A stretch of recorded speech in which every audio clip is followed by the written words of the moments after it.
Assalamualaikum wabarakatuh. Hari ini kita akan membahas materi tentang kapasitor bersama saya Dede Rustiawan Kusmana. Ya, ini ada model-model kapasitor yang banyak digunakan di dalam rangkaian elektronika ya. Nah, apa itu kapasitor atau kondensator? Kapasitor atau kondensator itu adalah sebuah komponen elektronika yang ditemukan oleh Michael Faraday yang fungsi utamanya adalah menyimpan energi atau muatan listrik di dalam medan listrik. Nah, kapasitor terdiri atas dua konduktor lempeng logam yang dipisahkan oleh penyekat atau isolator. Nah, isolator penyekat ini sering disebut dengan istilah zat dielektrik atau bahan dielektrik. Nah, bisa berupa kertas, bisa berupa mika, plastik, cairan, dan lain sebagainya. Nah, jadi ini ada dua buah plat sejajar, lalu kemudian diberi beda potensial, sehingga muncul muatan positif dan muatan negatif. Ada medan listrik nanti dari muatan positif menuju ke muatan negatif. Nah, kemampuan kapasitor menyimpan muatan listrik atau energi listrik itu disebut dengan kapasitas kapasitor. Nah, biasa dilambangkan dengan huruf C, didefinisikan sebagai perbandingan antara muatan yang tersimpan di dalam kapasitor dan beda potensial antara kedua konduktornya atau V. Maka dituliskan secara matematis C sama dengan Q dibagi dengan V. Q adalah muatan yang tersimpan, satuannya kolom. Kemudian V beda potensial, satuannya adalah volt. Kemudian C adalah kapasitas kapasitor, satuannya adalah farad. Nah, 1 farad itu sama dengan 1 kolom per volt. Nah, besarnya kapasitas kapasitor biasanya diberi awalan satuan, misalnya ada milifarad, ya 10 pangkat min 3 farad, mikrofarad 10 pangkat min 6 farad, nanofarad 10 pangkat min 9 farad, dan pikofarad 10 pangkat min 12 farad. Nah, kemudian ada yang disebut dengan konstanta dielektrik. Jadi kalau ini adalah kapasitor yang kosong, ya, atau berisi udara tanpa bahan dielektrik. Kemudian kalau dimasukkan bahan dielektrik, nah ini kalau kosong. Nah, jadi kalau kosong, kuat medan listriknya sudah pernah dibahas, itu adalah muatan yang tersimpan dibagi dengan epsilon 0 kali A. Kemudian E itu sama dengan V per D. Jadi beda potensial dibagi dengan D, jarak antar platnya. Kemudian Q itu sama dengan C kali V. Sehingga kalau dituliskan, ya E itu Q per epsilon 0 kali A sama dengan P per D. Maka Q-nya diganti jadi C kali V dibagi epsilon 0 kali A, V per D sama dengan V per D ya. P-nya dicoret, maka diperoleh nilai C itu adalah epsilon 0 kali A dibagi D. Nah, ini adalah rumus kapasitas kapasitor untuk sebuah kapasitor yang di dalamnya berisi udara atau kosong ya. Nah, kalau berisi bahan dielektrik, nah jadi di sini ada bahan dielektrik ditempatkan, maka kapasitas kapasitornya dituliskan menjadi epsilon kali A dibagi dengan D. Jadi kalau epsilon 0 itu adalah permitivitas ruang hampa atau udara, kemudian epsilon itu adalah permitivitas bahan dielektrik. Maka kapasitas kapasitor sebuah kapasitor yang sudah berisi bahan dielektrik dirumuskan epsilon kali A dibagi dengan D.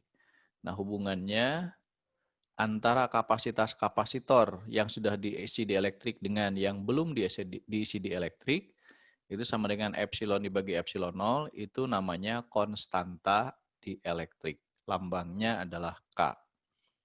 Nah, jadi kesimpulannya kapasitor yang sudah diisi dielektrik, nah ini kapasitasnya disebut dengan CD, itu akan sama dengan K epsilon 0 kali A dibagi dengan D. Ya, ini kan sama dengan C pada saat berisi udara. Kita lihat contoh soal nomor 1. Ini ada sebuah kapasitor. Kemudian ditanya adalah berapa muatan yang tersimpan di dalam kapasitor tersebut. Ya. Nah, ini ada beberapa contoh kapasitor. Ada tulisannya di sini. Nah, ini C-nya berarti mikrofarad. Ini ada tegangannya 25 volt. Misalnya ini juga sama, ini juga sama. Ya, kita hitung aja salah satu ya. Nah, misalnya kita ambil yang ini. C-nya 2,2 mikrofarad dan Pi-nya adalah 50 volt. Nah, berapa muatannya? Nah, dari rumus C sama dengan Q per V, maka Q sama dengan C kali V. Kita masukkan angkanya. Nah, ini C-nya mikro 10 pangkat min 6 ya. Jadi 2,2 kali 10 pangkat min 6 kali V-nya 50 volt. Maka diperoleh 110 kali 10 pangkat min 6 kolom. Nah, ini disebut mikro. Maka ditulislah 110 mikrokolom. Ya, yang lain sama lah, tinggal dimasukkan dengan cara yang sama. Nah, contoh soal nomor 2. Nah, di sini ada keping sejajar dihubungkan dengan sumber 12 volt, lalu kemudian jarak antar platnya 2 mm, ditanya berapa medan listriknya. Nah, tadi kalau medan listrik itu adalah V per D ya. Maka E sama dengan 12 volt dibagi 2 mili ke meterkan dulu. Ya, 2 kali 10 pangkat min 3. Maka 12 dibagi 2 adalah 6 kali 10 pangkat 3 volt per meter atau boleh newton per kolom. Ya, contoh soal nomor 3. Di sini ada kapasitor.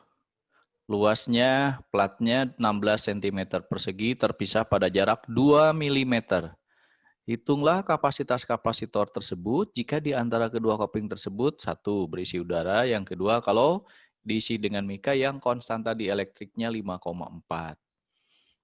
Oke, kita lihat berisi udara dulu. Tadi rumusnya C itu epsilon 0A dibagi dengan D. Ya, epsilon 0-nya 8,85 kali 10 pangkat min 12. Lalu A-nya 16 kali 10 pangkat min 4. Ini dirubah dulu ke dalam meter. Lalu ini 2 mili dirubah ke meter jadi 2 kali 10 pangkat min 3. Maka diperoleh kapasitas kapasitornya 7,08 kali 10 pangkat min 12 farad atau 7,08 picofarad. Ya, 10 pangkat min 12 itu adalah pico. Nah, kalau berisi mika, nah tinggal K epsilon 0A dibagi D atau boleh K kali C saja. 5,4 dikali 7,08 jadi 38,232 picofarad. Ya, jadi fungsi dielektrik adalah untuk memperbesar kapasitas kapasitor. Kemudian nomor 4, ini soal UN tahun 2009, ini soalnya teori ya. Kapasitor keping sejajar. Nah, kapasitasnya dipengaruhi oleh apa saja ya?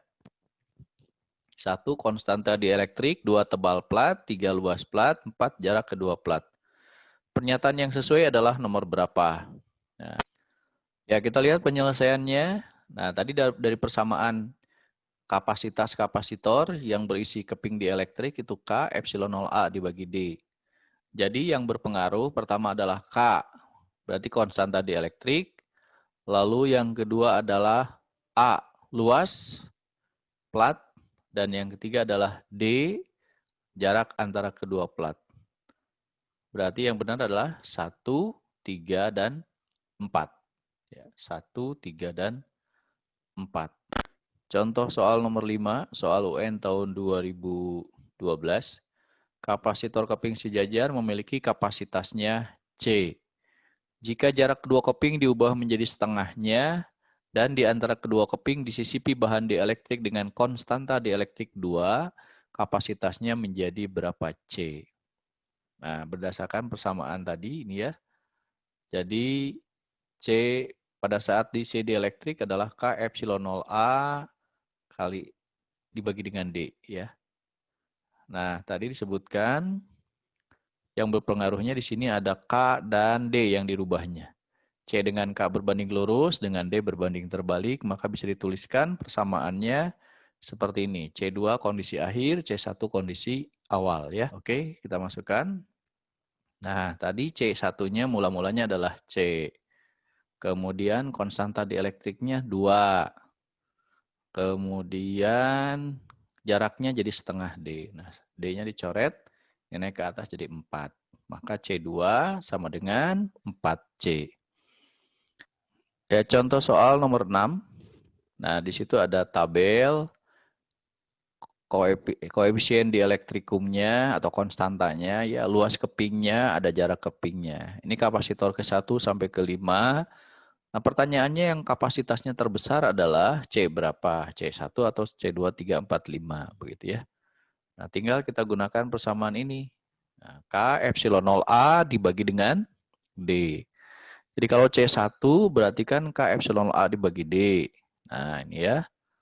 Kemudian kalau C2, nah K-nya jadi 2K, A-nya jadi 2A, D-nya jadi setengah D. Maka diperoleh jadi 8 kalinya. Ya kan? Kalau yang ketiga dimasukkan K-nya 2K, yang lainnya tetap, berarti ini jadi 2 kalinya. Yang keempat, K-nya jadi 3K, luasnya jadi setengahnya, lalu jaraknya jadi 2 kalinya. Maka diperoleh jadi 3/4 kalinya kapasitornya ya. Nah, kemudian yang kelima, nah K-nya jadi 4K, kemudian A-nya jadi setengahnya, maka diperoleh jadi 2 kalinya. Maka yang terbesar nilainya adalah yang ini, yang 8 kali. Berarti ya, berarti jawabannya adalah yang B. Ya, kemudian nomor 7, ini soal si Penmaru tahun 84. Sebuah kapasitor terbentuk dari 2 lempeng aluminium yang luas masing-masing, luas permukaannya 1 meter persegi. Aluminium yang luas permukaannya masing-masing 1 meter persegi, dipisahkan oleh selembar kertas parafin yang tebalnya 0,1 mm.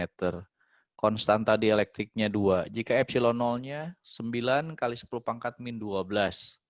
Maka kapasitas kapasitornya adalah berapa mikrofarad?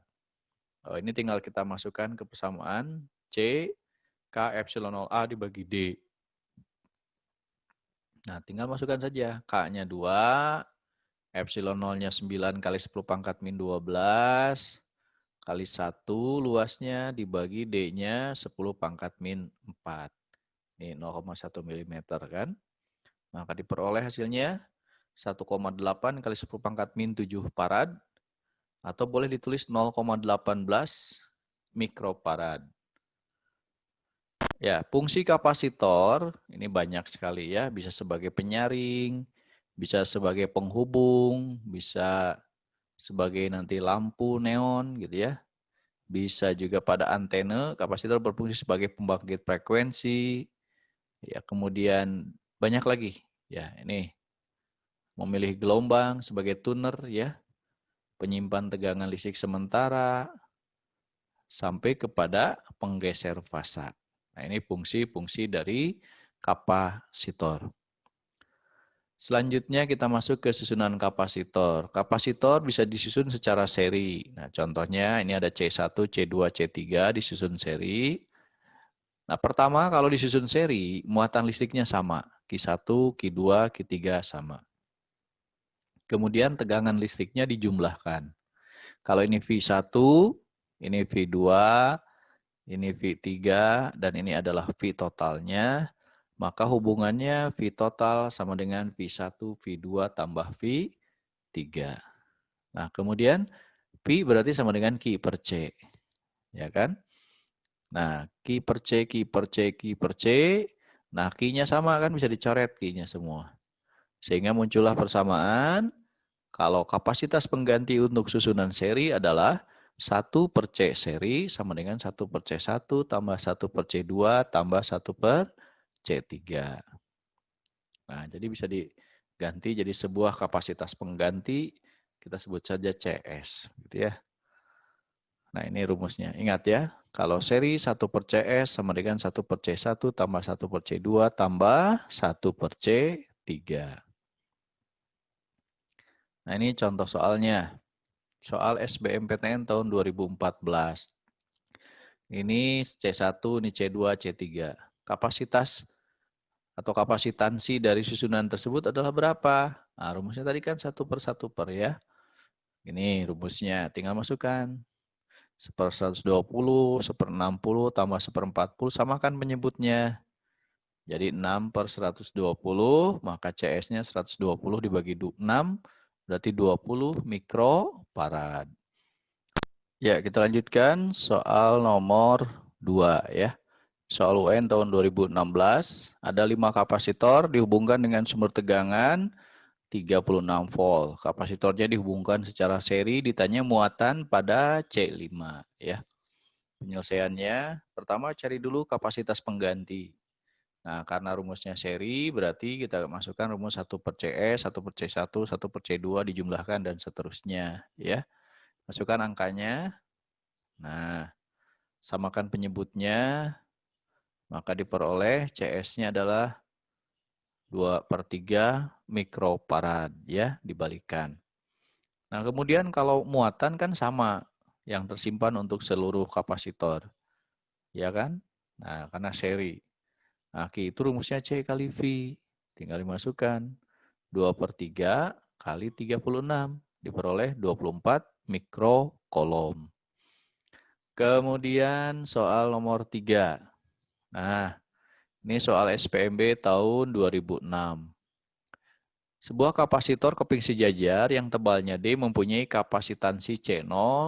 Ke dalam kapasitor ini dimasukkan 2 buah dielektrik yang masing-masing tebalnya D/2 dengan konstanta dielektrik K1 dan K2 sehingga kapasitasnya menjadi berapa, begitu ya. Oke, nah jadi seperti ini. Jadi ini kalau sudah diisi ya, dielektriknya ada 2, K1 dan K2, masing-masing D/2. Oke. Nah, jadi untuk yang pertama, ini yang disisipi dengan K1, berarti C1-nya K1 epsilon 0A per D/2. Nah kan luasnya apa? Jaraknya D/2. Jadi 2K1 C0. Untuk C2 sama, ya cuman K-nya jadi K2. Jadi 2K2 kali C0. Kemudian kan ini jadi susunannya seri. Kalau seri kan rumusnya 1/C ya. Atau boleh kali dibagi jumlah. Nah, boleh begini atau kali dibagi jumlah, sama saja. Maka kita masukkan angkanya. Oke, seperti ini ya. Nah, yang sama kita coret. Misalnya C0-nya coret 1 C0-nya. Kemudian angka 2-nya ini coret. Oke, ini tinggal angka 2, 1. Maka C gabungannya menjadi 2K1K2 kali C0 dibagi K1 tambah K2. Ya. Selanjutnya nomor 4. Ini soal SIMAK UI tahun 2009. Nah, ini juga rangkaian seri. 2 mikrofarad, 4 mikrofarad dihubungkan dengan sumber 120 volt. Pernyataan yang benar adalah yang mana? Oke, kita lihat dulu. Begini ya, ini seri kan? Jadi 1/CS, 1/C1 tambah 1/C2. Oke, samakan penyebutnya, ini 3/4, maka CS-nya 4/3 mikrofarad. Oke, jadi ini menjawab pertanyaan nomor 4. Kapasitas penggantinya harusnya 4/3, bukan 2/3. Jadi salah ya, nomor 4. Kemudian muatan yang tersimpan, rumusnya C kali V. Nah, C-nya 4/3, P-nya 120 volt, ini ya. Dan diperolehlah adalah 160 mikrokolom. Ini menjawab pertanyaan nomor 1. Ya, karena muatannya kan sama. Maaf. Ya, karena seri muatannya sama. Jadi Q1, Q2 juga nilainya 160 mikrokolom. Nomor 1 benar. Kemudian tegangan pada kapasitor yang kedua nih, yang 4 mikrofarad. P2 ya Q/C2. Nah, karena Q2 dengan Q-nya sama. 160 dibagi 4, 40 volt. Jadi nomor 2 salah. Ya. Nomor 3 muatan total ya sama, karena seri ya 160 mikrokolom. Maka jawaban yang benar adalah 1 dan 3. Oke, selanjutnya susunan paralel. Nah, seperti ini susunannya bisa diganti jadi 1 buah, nanti C pengganti. Nah, C paralel ya. Nah, untuk yang paralel pertama tegangan listriknya sama. V1 sama dengan V2 sama dengan V3. Lalu muatan listriknya dijumlahkan. Q1 tambah Q2 tambah Q3. Jadi muatan di sini sama dengan muatan di sini tambah di sini tambah di sini nanti ya. Oke, maka karena Q sama dengan C kali V, kita masukkan rumusnya. V-nya sama dicoret, tinggal kapasitas penggantinya jadi C1 tambah C2 tambah C3. Jadi kalau diparalelkan, kapasitasnya tinggal dijumlahkan. Gitu ya. Oke, kita lihat contoh soal seperti ini. Nah, jadi C1, C2 dipasang paralel, nilainya 2 mikrofarad dan 4 mikrofarad.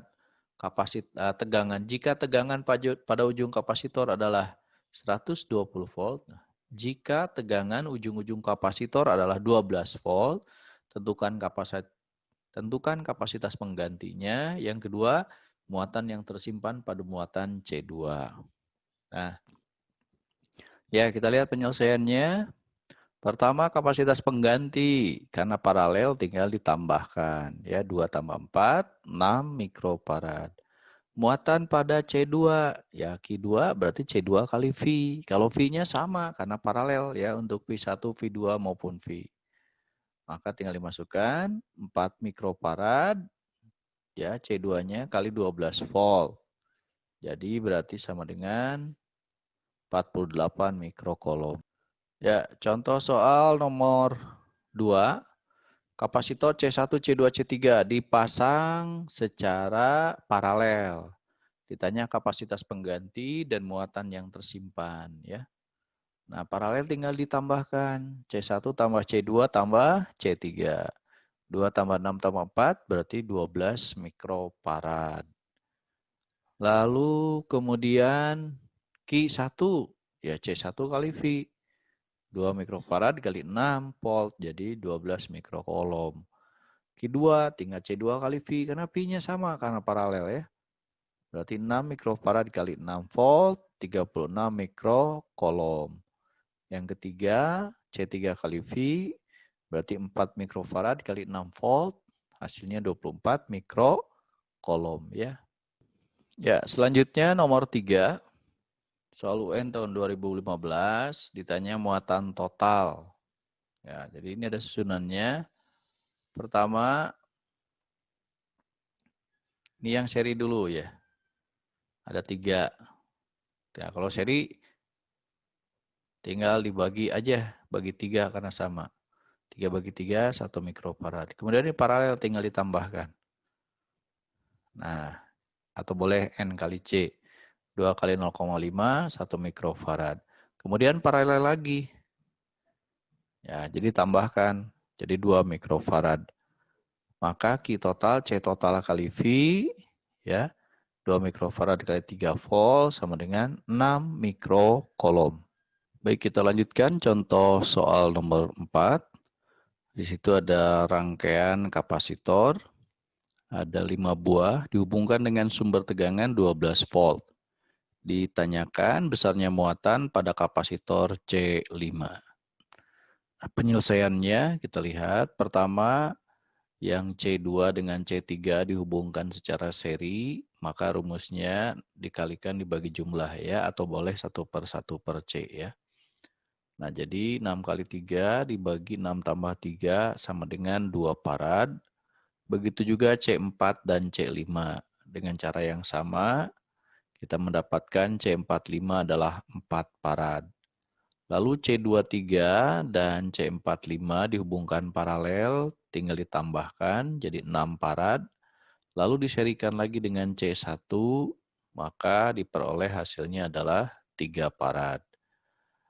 Nah, kemudian kita cari dulu Q total. C total kali V, jadi 3 kali 12, 36 kolom.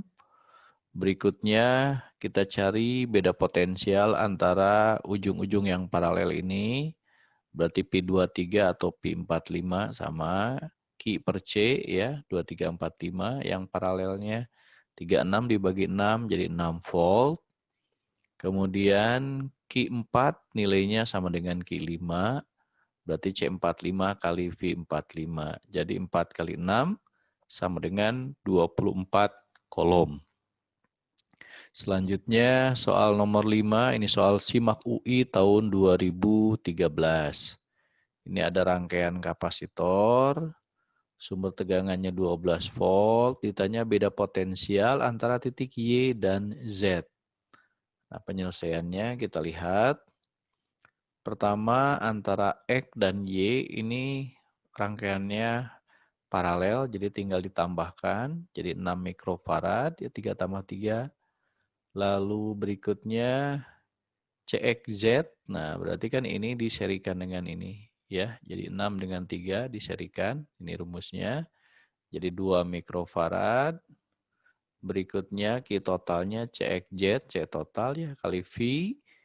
Berarti diperoleh ini 2 kali 12, 24 mikrokolom. Kemudian yang ditanyakan beda potensial antara Y dan Z. Berarti Q per C. Nah, Q-nya Q total tentu kalau di sini ya. Dibagi C, Y, Z itu 3 mikrofarad, maka diperoleh 8 volt. Nah, selanjutnya kita masuk ke energi yang tersimpan dalam kapasitor. Itu kita lihat bahwa V itu adalah Q per C, boleh Q besar, boleh Q kecil ya. Nah, jika muatan listrik sebesar dq ditambahkan lagi pada kapasitor, maka kerja yang diberikan pada kapasitor adalah, nah ini ya, dW sama dengan V dq, atau boleh ditulis V-nya diganti jadi Q per C dq, sehingga kalau diintegralkan, ya, itu menjadi setengah Q kuadrat per C. Ya. Nah, atau boleh menjadi setengah Q kali V atau setengah C V kuadrat.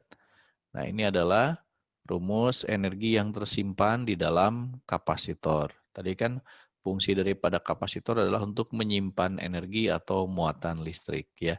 Jadi rumusnya setengah Q kuadrat per C, setengah Q kali V atau setengah C V kuadrat. Oke, kita lihat contohnya seperti ini. Ini soal UN tahun 2013 ya. Oke, yang ditanya adalah besar energi listrik pada kapasitor gabungan. Berarti cari dulu C totalnya. Nah, misalnya ini C1, C2, C3, C4, C5. Maka cari dulu C2, C12 ya. C12 itu paralel tinggal ditambahkan.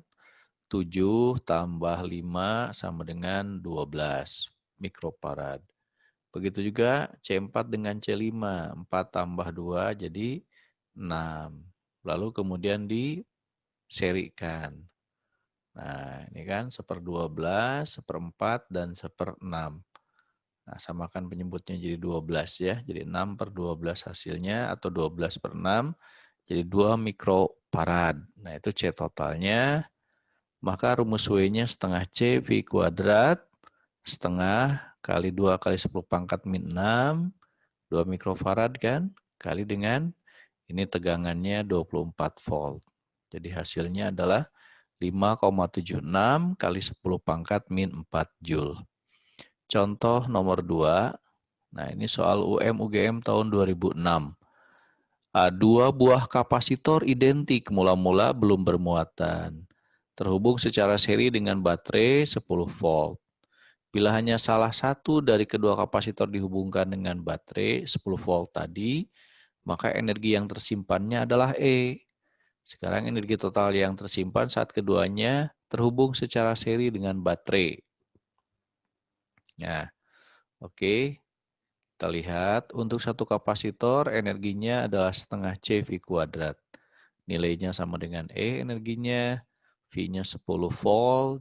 Ya, ini untuk satu kapasitor. Nah, sekarang dua kapasitor disusun seri. Rumusnya sama setengah CP kuadrat. Nah, tapi C-nya adalah setengah kali C-nya. Karena dihubungkan secara seri. Ya. Oke. Nah, setengah C 10 kuadrat kan sama dengan E. Maka berarti W-nya adalah setengah E. Gitu. Kemudian kita lihat contoh yang ketiga. Ini soal UMB tahun 2009. Nah, ada suatu rangkaian mempunyai satu kapasitor 150 picofarad.